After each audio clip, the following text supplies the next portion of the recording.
Hello, everybody, and welcome back to another episode of In Between the Stitches. As always, I am your host, Brady Wilson. I'm not forgetting to say my name this time with my co-host, Chase Olschwanger. What's going on? And, what is going on is a lot of sports. Sports is always going on. Mm-hmm. And we think we're going to kick it off with Stars, who have not been disappointing us.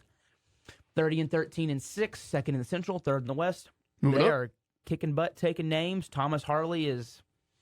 The overtime mastermind. Yes, he is just killing it overtime for us. You know, the Stars, unlike the Mavericks, have been bringing honor to the AAC. Sorry to the Mavs, but yeah, it has been a lot of fun to watch. I think everyone's just playing really well, and like we've said before, there's just what kind of trades you need to make. I don't think there really is a trade you need to make. I mean, No. Unless you have an injury. Not knock on wood here, but unless you have an injury that pops up, you really don't need to do anything. I mean, If it ain't broke, don't fix it. there's just nothing you really need to do. And as talking with Stars, I am realizing that it is, I believe it's the All Star break now.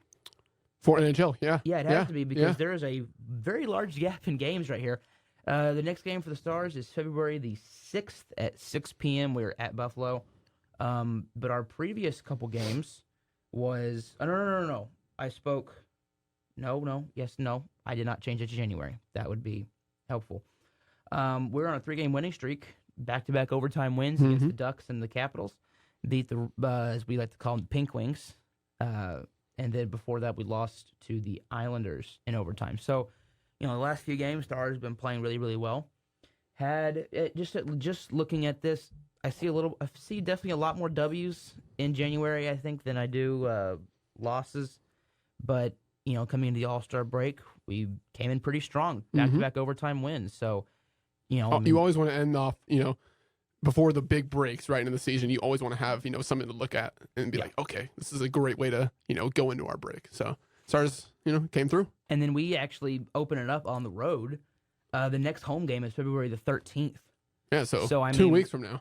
That's, it is January 31st, so it's the last day of January, so, about to be February, but you open up in Buffalo, then in Toronto, and then in Montreal. Yeah. So you got to go, you are kind of, it is north, so you're not having to go, probably, I don't know, Canadian geography here, but ironically, with Canadian geography, it was a sophomore year of high school, we actually, that was geography year, I guess, for Texas, and... education, and so our teacher was going through Canada and the cities, and she challenged the class. I guess she didn't know because we're Texas and American hockey's not exactly the biggest sport here, and she was like, "So I'll give like a 5 extra points if you can name all the hockey teams." And of course, I wasn't even that big of a hockey fan, but I'm rattling them off because you can't. I'll take sports extra credit all day. There you go.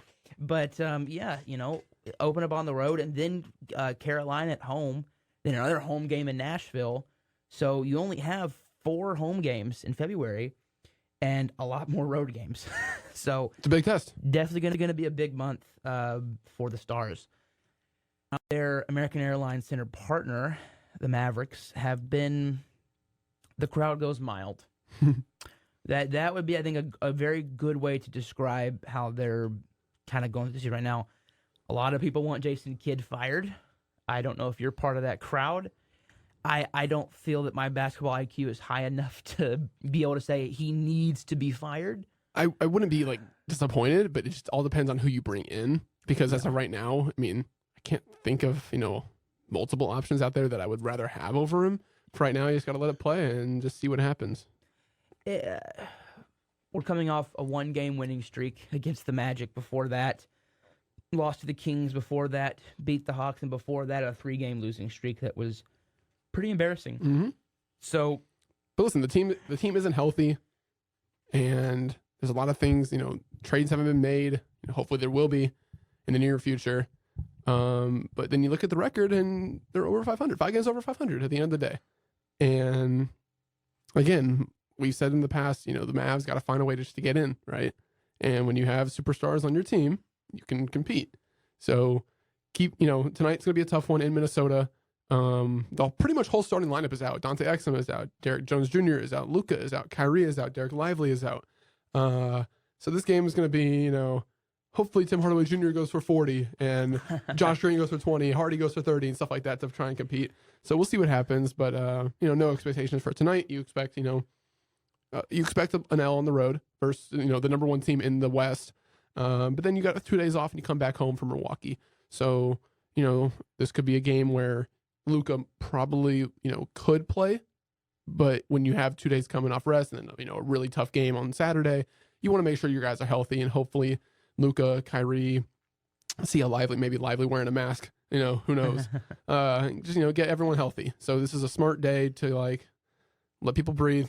Basically throw the game away. Take the L, but see what happens and be ready on Saturday.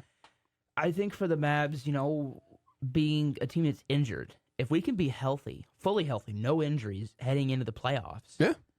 I mean, it's one of those, the record may be deceiving at the end of the year if you go in as like a 7th seed or a 6th seed, and I don't think we'll be an 8th seed. I mean, 7, 8, 9, or 10. 7 through 10 is a plan. Oh, I forget. Yeah, the play-in tournament. So you really want to be a 6 if, but. If you can get in, I think, as a 6, I think you'd be a very sneaky 6 seed. Yeah. If you're nobody's going to healthy. want to be like, oh, yeah, let's just play Luka Doncic and Kyrie Irving today. And Lively. And yeah, I mean, nobody's going to really want to do that. So you just got to get in, got to get healthy, make some trades, or make a trade. Make a, I don't even want to be, I can't be greedy. Make a trade. Do something that will benefit this team because we need it. Luka needs it. You want to keep him, right? You want to see movement at the deadline. Now I never like making moves for the sake of making moves because rarely those work. But this team needs something, and there are guys out there, and there's a lot of targets that we're going out for. Kyle Kuzma, Daniel Gafford, PJ Washington, Miles Bridges, those guys just like that. You don't have to give up a lot of players. You have draft capital. You can give, for example, Maxi Kleba and a first-round pick, right? Maybe for Kyle Kuzma. Now, I don't know if they'll take that, but you have first to give up. So you can maybe do PJ Washington for a first-round pick. I'd do that in a heartbeat. That's the moves that we need to make to go forward. It's crazy how undervalued first-round picks are compared to football. Well, no, in the NBA, first-round picks are valuable. I know they're valuable, but second-round picks compared to NFL second-round picks are nowhere near as valuable. Well, I think it's funny, Kyle Kuzma's a good player. Yeah, he's a top, he's better than 50% of the league. He's better than 50% of the league, but he's not. When you think first round pick, it's fun to think other sports. Right. When you think first, it's kind of I think baseball. If you were to trade those kind of picks, I don't think they'd be that valuable just because of the and then they say the same thing with basketball. It's kind of like it's a step up from baseball what their value would be on a trade market, but football still. It's interesting to think man. First round pick. Well, the Wizards were saying that they wanted 2 firsts for Kuzma. Heck no. And that's the max I would give up, but I wouldn't want to do that. I would rather go player and a first. I would do player and a first. I'd give him a player and a first and then a 2 firsts deal and say, which one would you rather have?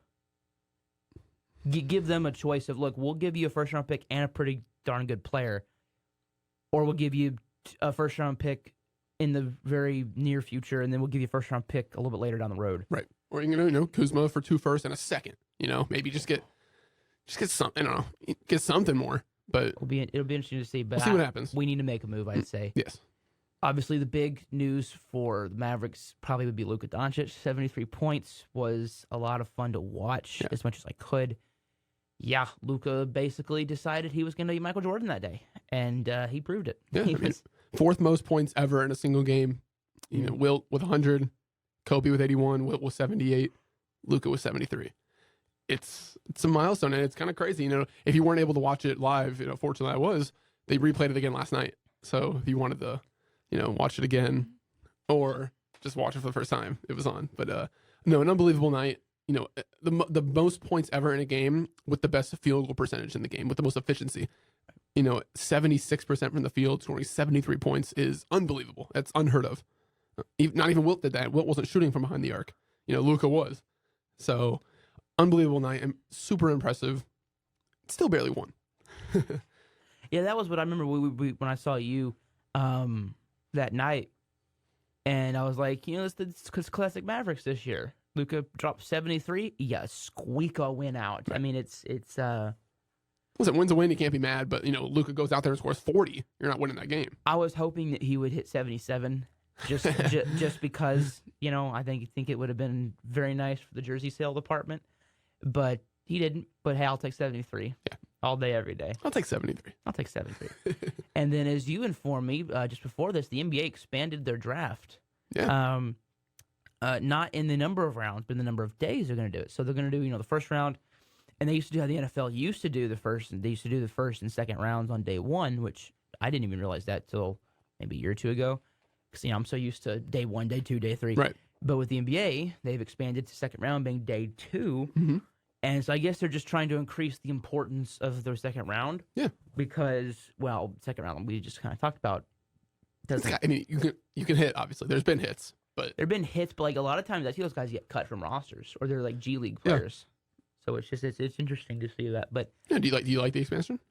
I mean, sure, yeah. I mean, as an NFL draft being the favorite thing that I love, being my favorite thing to cover, singular event in all sports. Right. I love drafts. Getting more into the baseball one, especially when the Rangers were picking up high. Mm-hmm. I found Langford was the guy. It's kind of funny. Langford was the guy that I wanted. And so was Jack Leiter. Right. I mean, I was doing, I can't do cartwheels. I was jumping up and down when we drafted Leiter. And I was very, very happy when we drafted Langford, And so it'll be, I'm getting more into the baseball draft. The problem I have with the baseball draft, and it's a similar problem to basketball, it's a little bit different, not as extreme, is in baseball, you draft a guy. Now, baseball's doing a really good job of keeping their names in the news cycle on the top picks. But before, these guys get drafted, and you wouldn't hear about them for 3 to 5 years until they get called up, or unless on the rare occasion that they would rocket to the minors in 2 years. Baseball's doing a lot better job of marketing the guys that are drafted. They kind of look at how football markets their first round picks, and they are marketing at least the first round in that same ilk, which I think is very smart on the side of baseball, because that's one of the issues that people have told me they have with baseball is, the young talent. It's hard to monitor, right? Unless you're like me, and I would say at least 2 or 3 times a week, I look at the Rangers pipeline and read it just so I can, know as many of the players as I can. I don't do that for every team. But, not the everyday casual fan is not going to want to read write-ups, learn what the 20/80 scale is. They're not going to want to do all those things. So, but in football, you turn on NFL, the draft, and you turn on Daniel Jeremiah and NFL Network, or you turn on Mel Kiper and ESPN, whichever one you like, or maybe you turn on our show that'll be coming up on the draft. You get basically every day they explain who the player is, what he does well, what he doesn't do well, how he'll fit your team. They do everything for you, so you can just sit back, relax, and chill and see who's joining your team. Baseball is doing a lot better job of that. And I think the biggest thing they did was make the draft a part of All Star Weekend. Mm-hmm. But the NBA, I like it. Yeah, I think it's cool. And it's something to watch. You have typically, previous years, first round's over, well, turn it off, right? Second round, okay, we'll watch our team, turn it off. And now, it's a whole separate thing. You can, second round starts on this day and something to watch. So I do like it. I think it's smart. I think it's very nice for the players that are going to get drafted in the second round, to have that recognition from people watching. Because, as I said, people will turn it off after the first round. So I think it's cool. Yeah. And it is my pleasure to remind everybody the Texas Rangers are World Series champions. And then this will change after a few more episodes. It'll be Rangers are no longer the World Series. They're the reigning defending World Series champions. And we will be reminding you of that, I believe, all season. That's what I'm planning on doing, is reminding everyone all season that we are the reigning defending world champs. And so when times get a little tough, when we go through a rough patch, we can remember that we won the World Series. Yep. But the Rangers have done some things. We signed David Robertson. Big fan of that deal. Mm-hmm. Brought in Jared Walsh, a couple other guys. Walsh is an intriguing one. They're brought back Travis Jankowski, which, El Blondie's back, and then he was at FanFest. I think he just took J.P. Martinez's spot at FanFest. Poor J.P. Martinez, but I actually saw him, so I was in line to take. We saw him. You were with me. We were there together. I forgot that. Yeah, we saw him. We were in line to get a picture with the trophy, We look up and someone behind us just yells, Jankowski! Yeah. And you see the hair. I mean, El Blondie definitely lives up to the nickname. And then there have been internal discussions with the Rangers about Brandon Belt. 19 homers last year would be maybe 20 games at first for you, if low needs a day off, and then he gives you DH. I'd be okay with it. Sure. I mean, veteran leader. I'd like to add another bat. Another veteran leader. I mean, if I had my choice of bat, There's a guy with last name Bellinger out there. so I wouldn't. I'd go for a cheaper option, which I think is I'd go for Soler. Yeah, I'd like. I love Jorge Soler. Yeah, I've always liked him even since his Cub days. Just I like guys. I like the big guys that can hit for power. I really started liking him in his Braves day. In his Braves day, that's when I liked. Was really paying attention to him. Sending one out deep left field. I think we all remember that game. That was he hit that one. He definitely got a hold of it. Although he would have to apologize to Josh Young because he's the guy that broke his thumb. Yeah, he was one that hit that line drive, so he would have to apologize. I think if he signed here, hits 30 home runs, we can. I think we'll forgive him. I think we can forgive him. So, but if I had my choice of bats, the reason I wouldn't say Bellinger's, he'd play in the field, and we don't have a spot for him to play in the field. Soler, not that he's a bad fielder, but he's that DH guy. He's a DH that will play the field when you need to give Carter or Garcia a day off. But I wouldn't mind Brandon Belt. I would not mind it. And then the Mariners traded for Jorge Polanco. Gave him a haul. Yeah, 4 prospects. Topa was involved, right? Was he? Yeah, I think Austin Topa was involved, who had a very good year last year. I didn't see the full return because I just saw he's traded, and I didn't see what the full. Yeah, I think Austin Topa was in that package, and he had a great year for the Mariners last year. He was very dominant out of the pen. Oh. So it's what do the Twins specialize in? Yeah, they got that pitching. Okay, so they also got Desclafani. Yeah. So one of the starters they got back in the Robbie Ray deal. And then Gabriel Gonzalez and Darren Bowen. So, I mean, it looks like a good trade for Minnesota. Talked about wanting to dump Polanco. Mm-hmm. You got an MLB reliever, an MLB starter, to go behind. Nope, Sonny Gray's gone. So to go behind Pablo Lopez. Mm-hmm. Because where did Gray sign again? Cardinals. That's right. Cardinals got him, Lance Lynn, and they got Kyle Gibson. Mm-hmm. So they decided to go for a bunch of old starters, but. Yeah, I mean, they need another starter. So, I mean, again, the AL Central is the weakest division in baseball.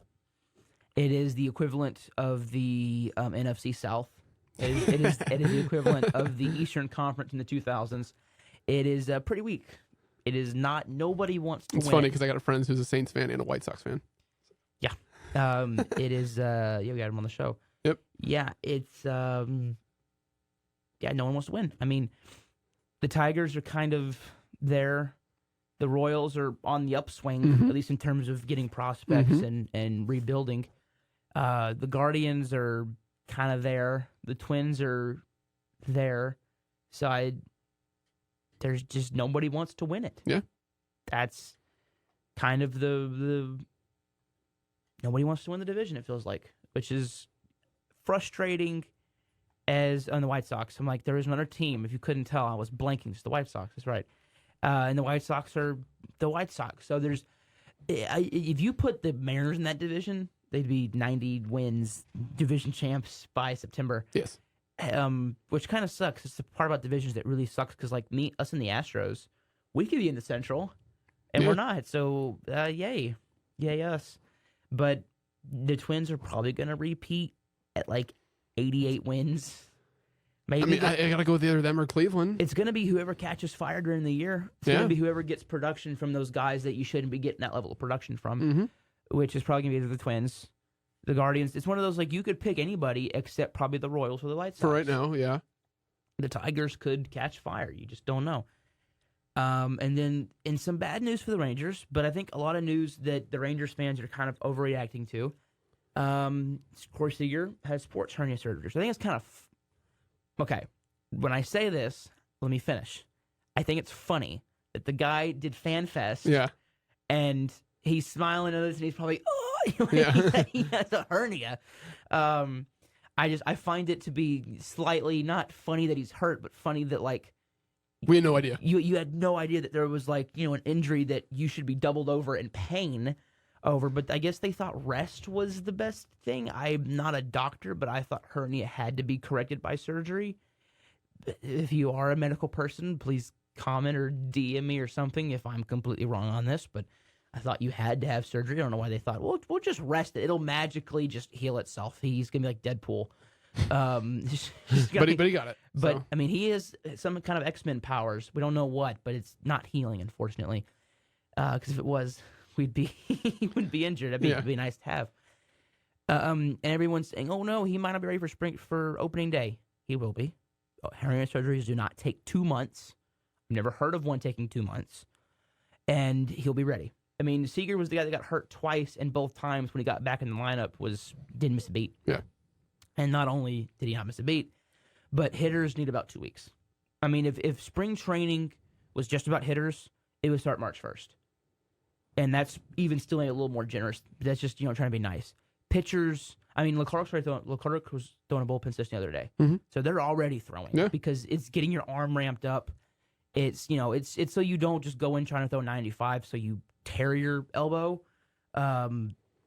It's one of those, again, what you talked about, the strain you put on your UCL is it's not built to take that kind of stress, so even though at 90 miles per hour, but with the proper amount of stretching and ramping up, you should not tear it with the amount of knowledge that we have. So that's why you already see guys ramping up right now. Mm-hmm. And even then, I don't think pitchers really hit their mid-season form or their season form until probably about April. Towards the end of April is probably when. I mean, sometimes they have hot starts, but typically for them to get full back into the season, it's April, early May. Whereas hitters, they're back in hitting form opening day. Maybe it takes them another week just to get back into that actual game action, not spring training game action. But I'm not worried about Seager. And if he does need to miss the first week of the season, you have Ezekiel Duran. I feel pretty happy about that. So it's a great part about having depth, you know. And you also have Foscue. If you needed to slide Simeon to short and you want to play Foscue, hey, there you go. And then for the DH for the Rangers, everyone is wondering who we're going to put in the DH spot. Everyone's wanting to be Langford. I don't know about you. Langford would be fun, but I don't want to rush the guy. I know they talked about polish was their number one thing about him. He has it. He's almost MLB ready. You also have Foscue, and you also have Duran, so you have options at DH if you want to go a different. I mean, Foscue, he's either you're gonna have to play him or trade him because he's blocked position wise. Yeah, it means one of those. Well, we're trying him at third and we're trying him at first. That's cool. You still have long-term options there.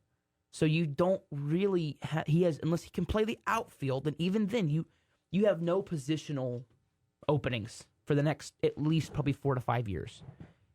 I mean, that's just the way it is right now. I mean, that's because with Langford too. So you either have to trade him, DH him, because I don't think you really want to platoon him.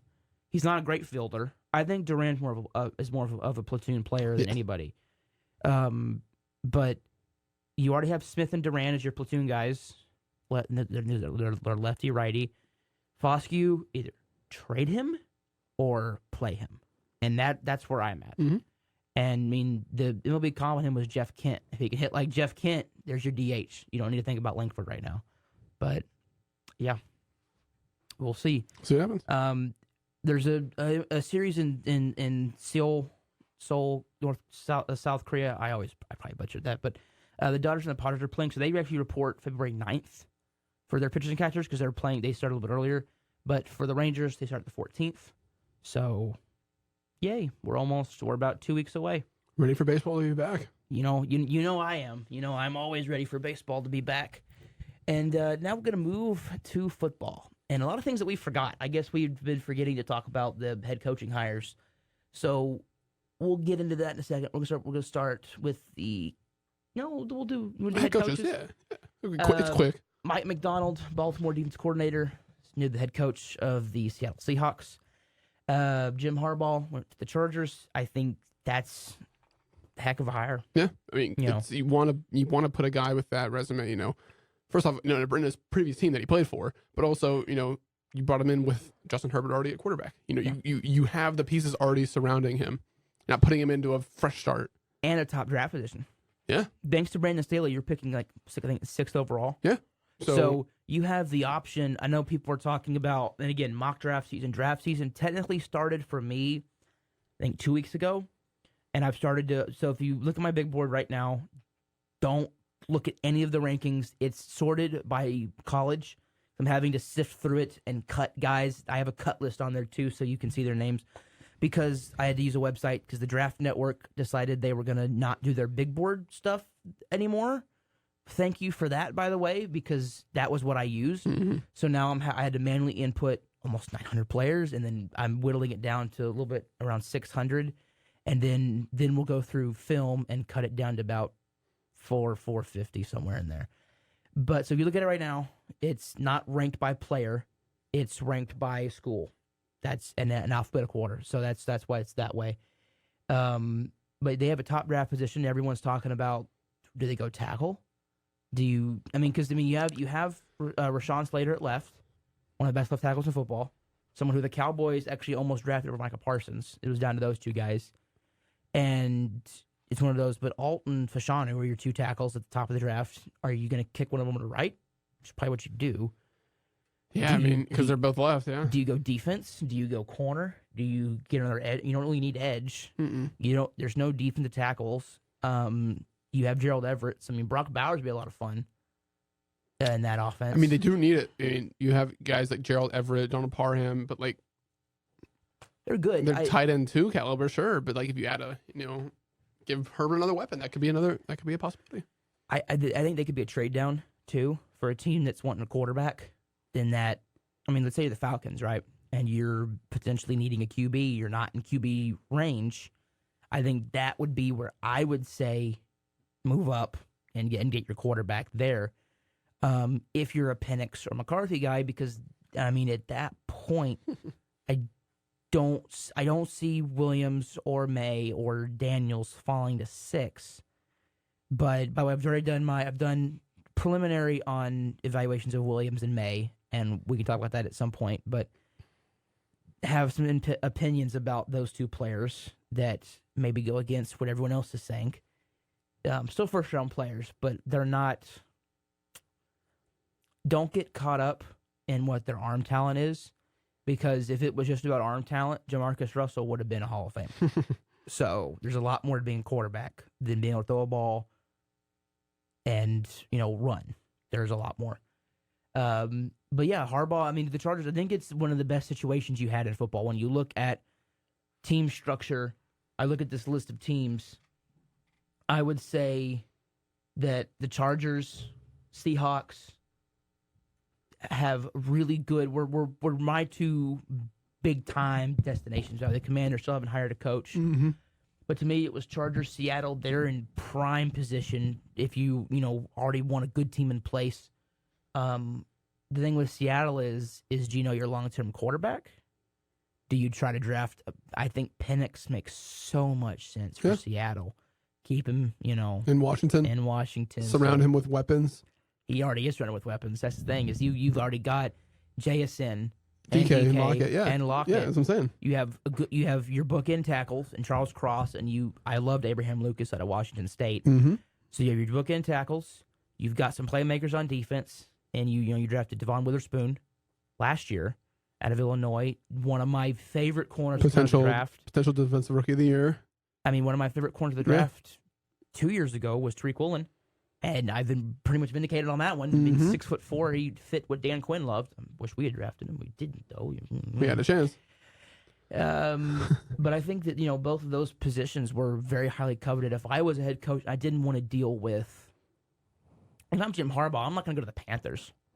I'm not going to go to the Patriots. Why would I want to go somewhere that's just would be a complete in ruin rebuild from the ground up? Yeah. Chargers already have a lot of structures. They just need some roofs and some touching up in a lot of places. Same thing with Seattle. So, yeah, both positions were great. Gerard Mayo got hired by the Patriots. Classic, not even to look outside of the organization. We knew that because we kind of knew he was probably going to be the guy when they hired him as the assistant head coach. Yes. The rumor was they were grooming him basically to be the new head coach. And I mean, he definitely had an interesting. I've heard him talk. He was on 105.3 for an interview one morning, and he blew me away. I want to hire him. He was a very well-spoken individual. Definitely sounded like a head coach. The issue I have is your team sucked last year. Sucked. And yes, you had injury problems, but in speaking to a Patriots fan who, Seth, has told me that he's mad about it because why are you going to hire somebody on the same team where we all thought it was a coaching issue in terms of not Bill, because Bill's not really involved in the day-to-day coaching. He's more, it's more his son and Mayo. Talent is just not. The talent wasn't there, but the injuries were there. I mean, he still had a top defense, but I think he's just mad you have a defensive coach for all of these years, and then you turn around and hire another defensive coach from the same staff, of a staff that just won, 4 games? 4, yeah. So it's just one of those, if it does not work out, it looks really bad for you to not even really conduct a coaching search. For you to just go, yep, here's our guy. We're done. So, but I mean, if it works, then you're a genius. It's one of those. Brian Callahan, whose dad, Bill Callahan, I believe it was Bill, coached in the NFL, was OC under John Gruden in Tampa Bay. Mm-hmm. Then when Tampa Bay traded Gruden to the Raiders, was in Oakland. When the Raiders traded Gruden to Tampa Bay, one of the rules was he couldn't take any of his staff. And so Callahan was hired to be the head coach. The rumor is he didn't want to be. There's a lot of stuff. He didn't want to be there. Did he kind of ruin the Raiders' chance of the Super Bowl? There's a lot of conspiracy theories, but some interesting tidbits come out of there. This is his son, Brian Callahan, and he was the OC for the Bengals, I believe, and he is now going to be the coach of the Titans. So, I mean, you already have, I believe, a quarterback there in Levis. I think he's your guy. I think you already have. I think Hopkins is there on him. He may be a free agent. I think another receiver addition would be smart. The Titans are in a weird spot because they have some talent. Vrabel kind of put them in a really bad position, and the reason he put him in a bad position is Vrabel wanted to kind of go all in this year. He didn't want to tear it down, and it sounds like the GM and the front office wanted to tear it down. Mm-hmm. As they kind of should. I mean, they already had their quarterback, but go ahead and just tear it down and try to rebuild as soon as you can. And they wanted to trade Henry. They wanted to trade some pieces. But it sounds like Vrabel did not want to do that. One reason why he was fired was he wants to be competitive. That's the New England Patriot in him, wants to be competitive. And I think the front office didn't really, not that they didn't want to be competitive, but they understand that their roster is just not constructed to be competitive right now, and they're going to need to add more talent. Yeah. So they're in a weird spot where they have some talent, but not enough to compete at the highest level of the AFC. But we'll see what they can do. It'll be interesting to see what Callahan can orchestrate there. Raheem Morris, defensive coordinator with the Rams. I love that. I love that signing for them. To Atlanta. I mean, they have some good defensive pieces. A.J. Terrell, love Clark Phillips. I think he played his butt off for being a rookie and getting targeted as much as he did. Jesse Bates. I mean, they have a really talented defense, and now you just need to fix the quarterback spot.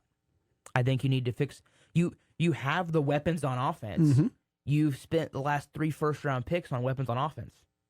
And Pitts, then London, then Bijan. All top 10 picks. And thankfully Arthur Smith cannot commit football malpractice with that team. He can go commit it with Pittsburgh. Yeah. Poor Pittsburgh. I feel so bad. From Matt Canada to Arthur Smith. I mean, it's an upgrade, but that's like about yay big. I mean, it's not much of an upgrade. They're both so bad.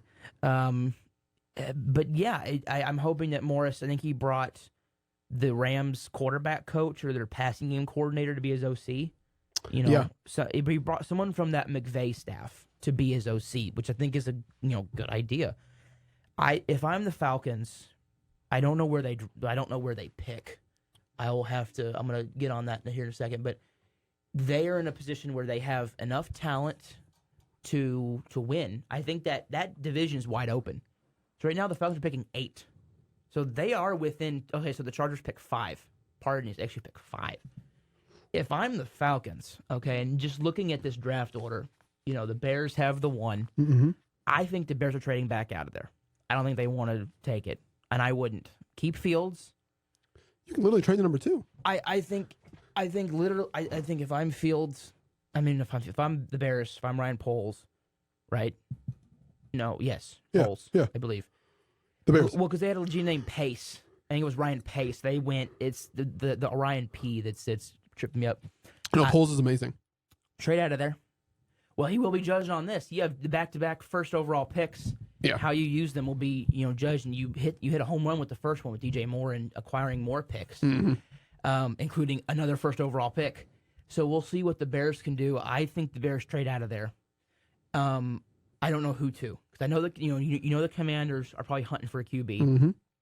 It's a good shot the Patriots are hunting for a QB. It depends on who the Falcons like. The problem with the Falcons have is I don't think they're within. Maybe you can convince the Patriots to not want to draft one of the top guys, but I don't see that happening. I think Washington has a better chance to keep Howell than the Patriots do to keep Zappy or Mac Jones. Mac Jones is washed. Zappy is a great backup. Zappy's a great guy that if you draft a rookie and don't want to play him year 1, play Zappy. He can still win you some football games. The Seahawks are not within striking distance of one of the top guys. I mean, the top guys are probably going to go, possibly, depends on what the Bears do. If the Bears don't trade, they're going quarterback. So that means the first 3 picks are quarterback. Yeah. If they trade out of there, it's a team trading up for a quarterback, meaning, and now if it's the Patriots or the Commanders, then it pushes everything back. So the Falcons are within potential, they are definitely in Penix territory. The problem that they have is if you're the Chargers, if you're the Titans or the Giants, you could trade out of there, get more picks to fill more holes in your football team, and get a haul from the Seahawks to trade up for a quarterback. So the Falcons may be stuck in a place where they need. Now, I think the Falcons would be perfect for J.J. McCarthy. McCarthy reminds me of Brock Purdy. He's not a first round pick. He reminds you of Brock Purdy, where he's not going to make any crazy plays, but you can win with him if you have a great offensive structure. The Falcons have a great offensive structure that would be around a quarterback. Desmond Ridder's not the guy. Taylor Heinicke's not the guy. And typically getting veteran quarterbacks does not work. I mean, look at the recent history. Derek Carr didn't really work. Hasn't yet. Russell Wilson backfired spectacularly on. Oh, I struggle with that one. On the Broncos. Impressively on the Broncos. Trading for veteran QBs for some reason just does not seem to work as frequently. Geno Smith's an exception. I don't think he was a trade. I think he was a free agent, wasn't he? Or was he a trade? I can't remember. I don't remember either. I've had a lot of sleep since then. But anyway, we'll see what the Falcons decide to do. But they're in an interesting. This is going to be an interesting draft. Yeah. For position wise and see what everyone is going to do. Thankfully, we don't need a quarterback. We have our QB, and thankfully, we're just going to sit and watch. Dave Canales, he was an offensive coach, and I cannot remember where he came from now. But he was an offensive coach going to the Panthers, so he's had a lot of success on offense. He's a nice story, too. Was he with Tampa Bay? I think he was OC at Tampa Bay. Yeah. There you go. So we'll see what he can do with the Panthers. I think he could do a lot of great things with Bryce Young. They are desperate for talent, and the problem is they don't pick first because, well, when you make that trade. Yeah. So now you're basically, I think they could be a team at 33 that trades up into the back end of the first round to try to get one of the top receivers. But I think they're an Xavier Worthy, A.D. Mitchell, 33, get a receiver. You need one. You have a lot of holes in your football team. The problem is you're an idiot. Didn't trade Brian Burns for those 2 first-round picks, so now you're really stuck because you're going to lose him. And then you're probably going to get a third-round comp pick for him because he's going to be very, very valuable. But you're kind of caught in a really bad position for the Panthers. We'll see what they can do. And then the Raiders, or the Raider, stick with Antonio Pierce. Yeah. That was the best decision. You did not want to alienate your players. I know the players wanted Rich Bisaccia a few years ago. Remember when he was their interim coach? And they didn't do that. And they went out and hired somebody.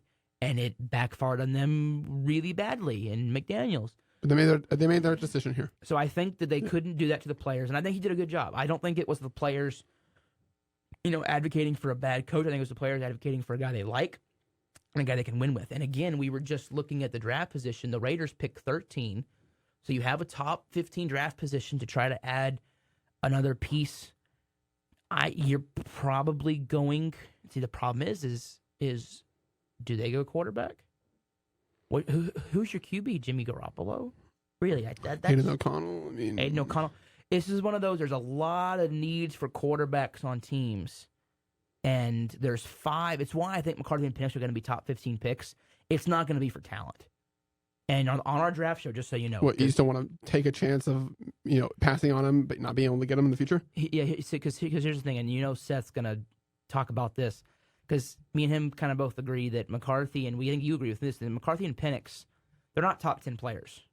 Penix for, I think, some medical reasons, not just because of talent. Although that national championship game was he played awful. But there's some medical red flags there for Penix. I don't think they're both top 15 players.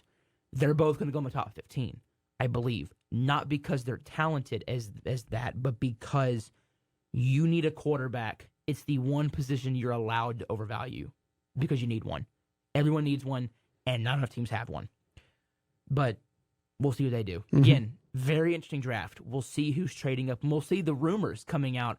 And the suckiest part of this quarterback class, in looking at it, after McCarthy, there is a big drop-off. Mm-hmm. The quarterback from Tulane seems to be kind of the consensus next guy. I was impressed by him. And he's like a 4th-round pick. I watched him. You have Devin Leary of Kentucky. He's a guy.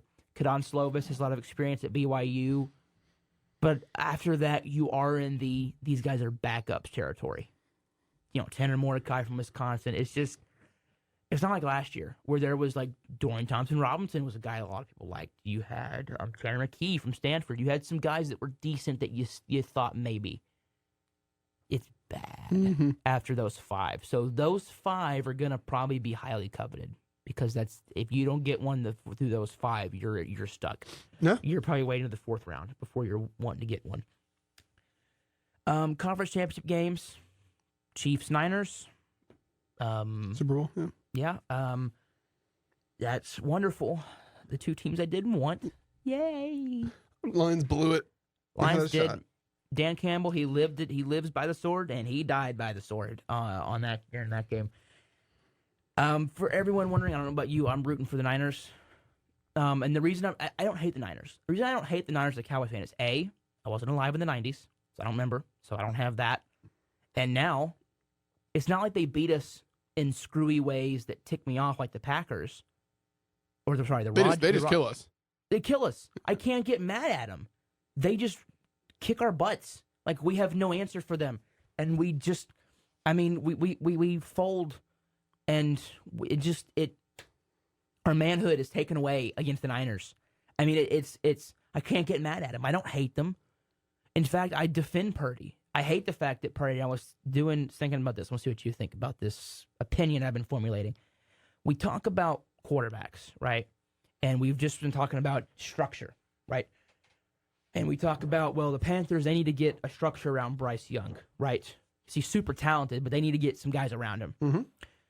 But then we look at a guy like Brock Purdy, who has easily the best structure around him in football, no doubt. Yeah. Best offensive coach in football. 3 great receiving options if you're not counting McCaffrey. And then McCaffrey and a great offensive line and a great defense. Yeah. And then we penalize him. So, it's that Purdy, there's been a lot of perception that Purdy is a game manager. That's not a bad term. You know what Purdy also is? A winner. He's a winner. Mm-hmm. And how many Super Bowl appearances does Lamar Jackson have? 0. How many Super Bowl appearances does Josh Allen have? 0. How many appearances does Dak Prescott have? 0. Joe Burrow has 1. Herbert has no conference, appearances. You look at these quarterbacks that we rate in Mahomes is the exception to that, to being the super talented quarterbacks that are of the NFL right now.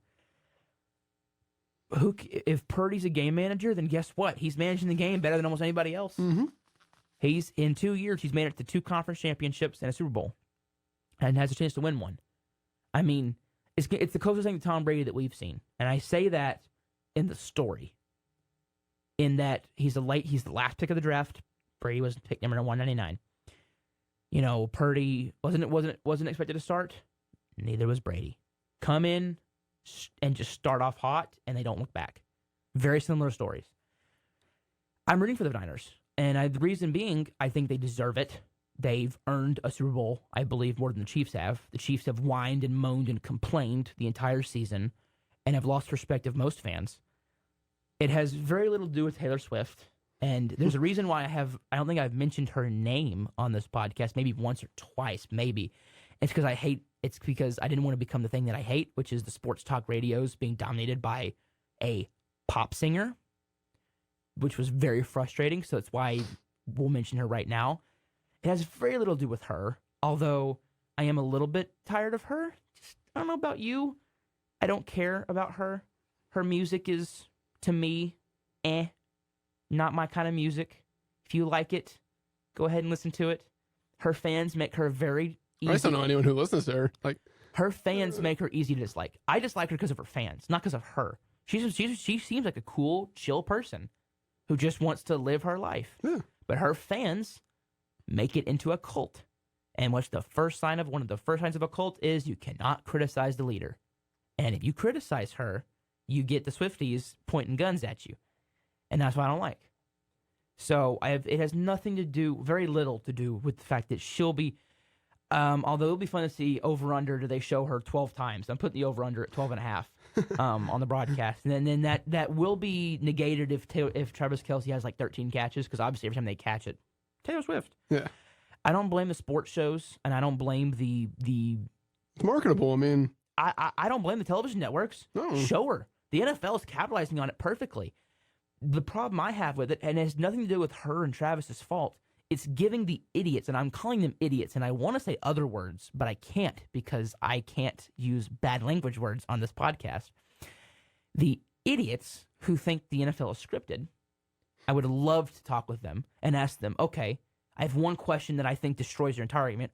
When did it become scripted? Was it scripted in 1920 when George Halas and them founded it? Yeah, I'm using correct English there. Was it scripted in the 50s, 60s, 70s? Please tell me, if you're making the claim it's scripted, I want you to pinpoint exactly when it started becoming scripted. This year? Last 3 years? Last 10 years? Prove it. If you're going to make that wild claim, I would like evidence. They don't have any. You know what the evidence is? I think they just say it. They know it's not, but they just say it. I think they say it because there's an old quote by somebody, and it was, they won't revolt if you give them bread and circuses. It was something like that. And it's, them trying to say and I'm not trying to get political, sorry, but that, well, if you just keep the sheep watching sports, they won't look into the government or they won't do it. Piss off. That's what I have to say. That's putting it mildly for me. If you think it's scripted, please pinpoint to me when it was scripted. There have been pinpoint incidents in sports. Tim Donaghy in the NBA, 1919 Black Sox for baseball. You could say Pete Rose for baseball. There have been some incidents, but to say that sports is scripted, I think is one of the most idiotic things you can say. And it mostly comes from people who are not sports fans, which makes me even more angrier. But it has very little to do with Taylor Swift, although them being in the Super Bowl, and if they do win it, it's going to fuel that crowd, which makes me angry. And that's not her and Travis's fault. It's not the Chiefs' fault for winning and fueling that. They're just a good football team. It makes them louder, which makes me angrier. I don't want to see I don't want to see the Chiefs win because everyone's already making they're the next Patriots. And I mean, if they win this game, they are a dynasty. They are a dynasty. They've won 3. You are a dynasty. But to say you're the Patriots is, I think it's very degrading to the Patriots. Win 3 in 4 years. There's going to have to be some talks, though. Mahomes wins this. Win 3. Go all those years of still going to 2 more. I mean, Tom Brady never took a snap without being in the playoffs, without being in playoff contention, ever. And the only year they did make the playoffs was the year he tore his ACL, and at that time they were still in playoff contention, and they were still 10-6 and still and barely missed the playoffs, I believe. Well, they was either 10-6 or 11-5. One of the two. I think it was 10-6. But to say they're the Patriots, they've won 3. They have won 3. They will probably not be the Patriots because Brady won 7. 7. Belichick won 6. Reed is not going to get there. He is going to be gone in the NFL in probably the next 2 to 3 years, if it's not this year. There are rumors that Kelsey may retire. If Kelsey retires, Mahomes is screwed. He has no receivers. He has Rashee Rice. Yeah. Yeah. I mean, MVS, the drop machine, Kadarius Toney, drop machine junior. Well, maybe it's the other way around. Anyway, he has nobody. Because at least MVS made a big catch in the Baltimore game. Kelsey makes that offense go. Yeah. At least for Mahomes. Always got to watch him. And so now, if he's gone, you are in trouble. I believe so. There were talks out there saying that he said that he wasn't going to retire. Maybe. We will see. But Mahomes and Brady, I mean, Mahomes is 1-2. And I think for me, it'll always come down to, when it came down to it, Mahomes-Brady in the Super Bowl. And it was not Brady in his prime. This was Tampa Bay Brady. And Brady still kicked his butt. Mm-hmm. So, for all the, I mean, he could get 7 rings, and I'm still going to say it's Brady because head-to-head matchup, Brady takes that one against Mahomes. But, and then a little bit for the Cowboys, real quick. Dan Quinn most likely back. Yay. Quote from Jerry Jones, we're going all in. I don't know. Cool, prove it. Yeah, prove it. That means you're going to pay your guys. We can go in the draft. There are rumors that they are changing philosophies in the sense that they're not going to be idiots, maybe. But it's still the same people in charge. So I can't. All I got to say is prove it. We will have a great draft and a very mild free agency. But we will see what the Cowboys decide to do. We'll dive more into that probably once Super Bowl's over and we have our first mock draft, not next episode, but the next one, because I don't like doing a mock until we know all 32 picks. That's just a thing I don't like. So, ladies and gentlemen, and then we'll do award predictions next week because that's when the awards will be going on. Yep. So, ladies and gentlemen, thank you all for listening. Chase, if you have anything else to add? No, I'm just, see you guys next week. We'll, another rundown of Super Bowl predictions, stuff like that. Yep. And go from there. Yep. See y'all later. See ya.